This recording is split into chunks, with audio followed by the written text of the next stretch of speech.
attacks us with nuclear weapons, danger will come not just from blast or heat or nearby radiation effect, but also from fallout. Fallout, which may occur miles and miles away from the blast.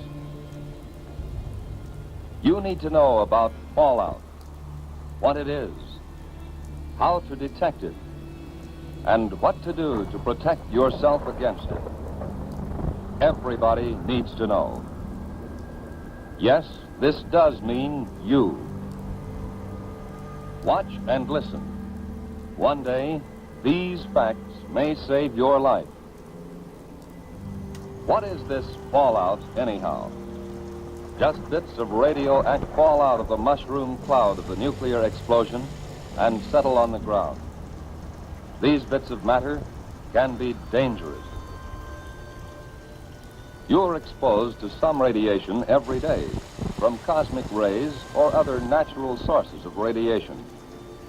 These exposures are too small to hurt you.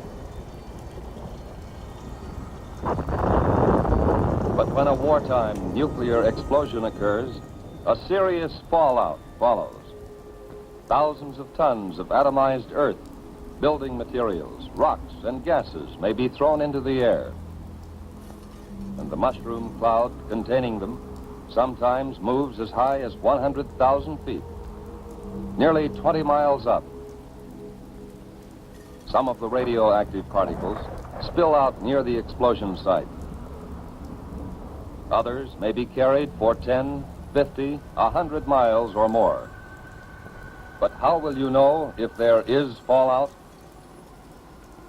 You can't hear, smell, taste, or see the radiation.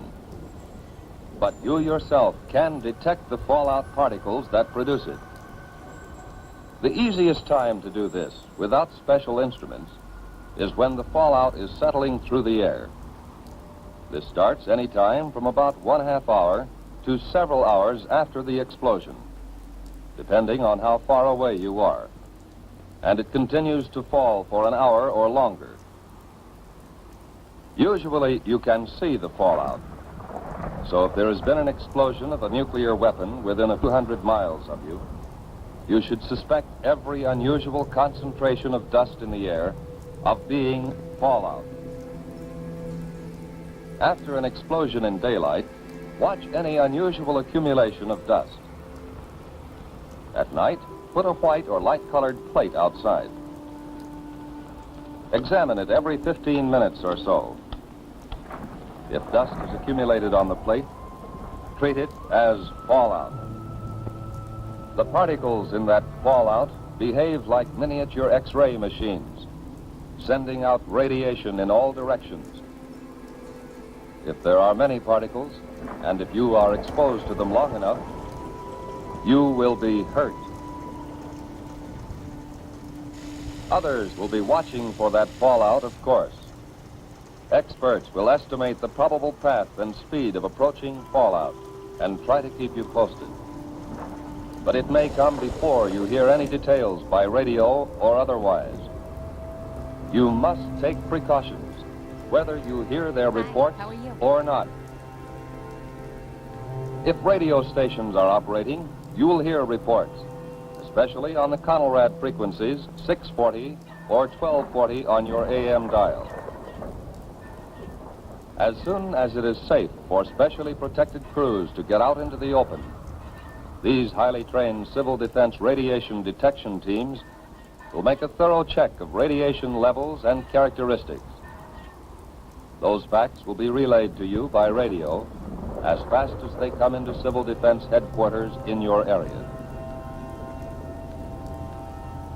Information from the radiation monitoring teams will be combined and analyzed by experts manning a central radiation control point. These experts, who know just how fast harmful radiation reduces in force, can predict when it will be safe for people to come out of shelters and resume normal tasks. We have warned that you may have to act before you get any detailed reports. Just what can you do if fallout comes your way? Find the best shelter you can. The more solid substance you can put between yourself and the fallout, the better. But an ordinary frame house with windows closed will give considerable protection. In a house, it's best to get on the floor, away from doors and windows. Or if you can, find a location with additional walls in the center of the building. A basement is even better if the house has one. Large buildings, such as apartment or office buildings, give good protection.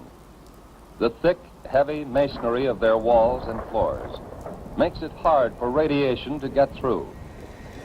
Basements, inside rooms, or corridors on the lower floors are safest. The basement of any house or building will become a good improvised shelter if you block the windows with sandbags and place other sandbags on the floor above the shelter area. If you don't have sandbags, thick, solid layers of books, magazines or newspapers, or even a series of file cabinets standing from radioactive fallout.